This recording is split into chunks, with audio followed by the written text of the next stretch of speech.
Hi అండి, అందరికీ నమస్కారం. Welcome to my channel. ఈ వీడియోలో ఇప్పుడే అందిన వార్త అండి.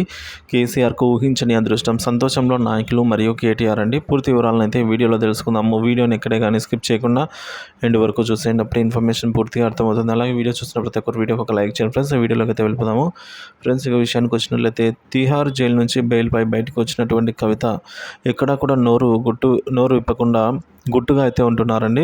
సో వడ్డీతో సహా తిరిగి చెల్లిస్తానని బెయిల్పై వచ్చిన రోజు తిహార్ జైలు గేటు దగ్గర ప్రత్యర్థులకు వార్నింగ్ ఇచ్చినటువంటి కవిత ఆ తర్వాత మాత్రము కిమ్ము మనకుండా అన్నీ మూసుకొని ఇంట్లో కూర్చున్నారని చెప్తున్నారు. సో బీఆర్ఎస్లోని అత్యంత ముఖ్యమైన వ్యక్తులు ఇచ్చిన సమాచారం ప్రకారం కేసీఆర్ కవితకు సీరియస్ వార్నింగ్ ఇచ్చారట. మళ్ళీ తనని కలవడానికి రావద్దని, తనతో మాట్లాడొద్దని కేసీఆర్ గారు తన కూతురికి కరాఖండిగా చేశారట.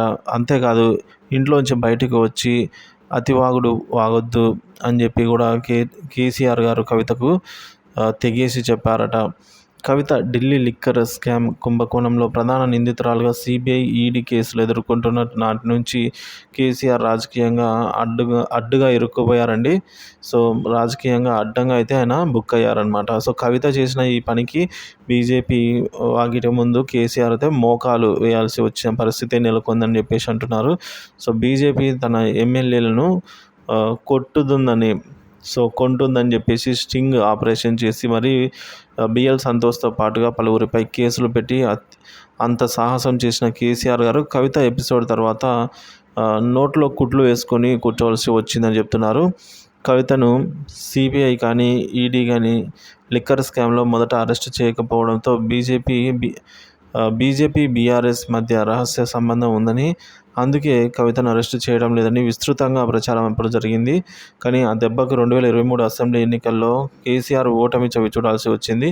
ఆ తర్వాత లోక్సభ ఎన్నికలకు ముందు ఈడీ కవితను అరెస్టు చేసి ఢిల్లీకి తరలించింది. కానీ కవిత అరెస్టు వలన లోక్సభ ఎన్నికల్లోనూ బీఆర్ఎస్కు కేసీఆర్కు సానుభూతి రాలేదు సరికదా, దారుణ ఓటమి ఎదురైందనమాట. సో ఇదంతా కవిత పుణ్యమే అని పార్టీలోనూ బయట జనం బలంగా నమ్ముతున్నారు.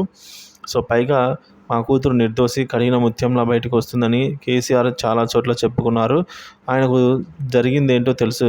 కన్న కూతుర్ని జనం ముందు తిట్టుకోలేడు కనుక కడిగిన ముత్యం అని చెప్పేసి 1-10 సార్లు చెప్పుకున్నారు. కానీ కవిత అరెస్ట్ తర్వాత కేసీఆర్ మళ్ళీ ఎన్నడూ బీజేపీని కానీ మోడీని కానీ పల్లెత్తి మాట కూడా అనలేదు. అలాంటి సాహసం ఎక్కడా కూడా చేసినట్టు దాఖలాలు లేవు. ఇక బీజేపీ అధిష్టానానికి మధ్యవర్తుల ద్వారా రకరకాల సమాచారాలు పంపాడు. ఎన్ని రకాలుగా ప్రాధేయపడాలో అన్ని రకాలుగా కేసీఆర్, మోడీ, అమిత్ షాలను ప్రాధేయపడ్డారు. ఏం కావాలన్నా ఇస్తాను, తన కూతుర్ని వదిలిపెట్టామన్నారు. తన వ్యవహార శైలికి భిన్నంగా ఎన్నో రాజీ ప్రతిపాదనలు బీజేపీకి పంపారు. ఈ లొంగుబాటు కారణం తన కూతురు కవితనేనని, సో దీనికి కారణం మొత్తం కవితే అని, ఆమె లిక్కర్ స్కామ్లో ఇరుక్కోకుండా ఉండుంటే తన రాజకీయంగా ఇన్ని సమస్యలు వచ్చేవే కాదని చెప్పేసి ఇంత దారుణం ఓటమిని చూసేవాడు కాదని కేసీఆర్ అభిప్రాయానికి అయితే వచ్చాడట. కవిత ఈడీ, సిబిఐ కేసులో అరెస్ట్ అయ్యి 5.5 నెలలు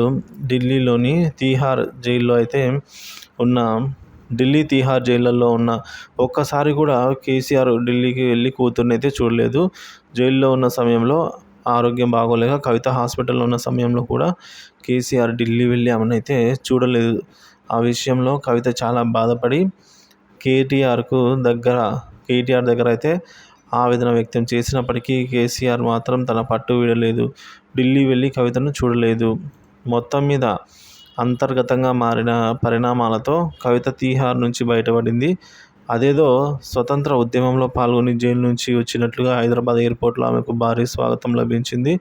నేరుగా మొత్తానికి ఈ విధంగా ఇంత జరగడానికి కారణము కవితే అని చెప్పేసి కేసీఆర్ ఈ విధంగా ఊహించని అదృష్టం అని చెప్పేసి భావించవచ్చండి.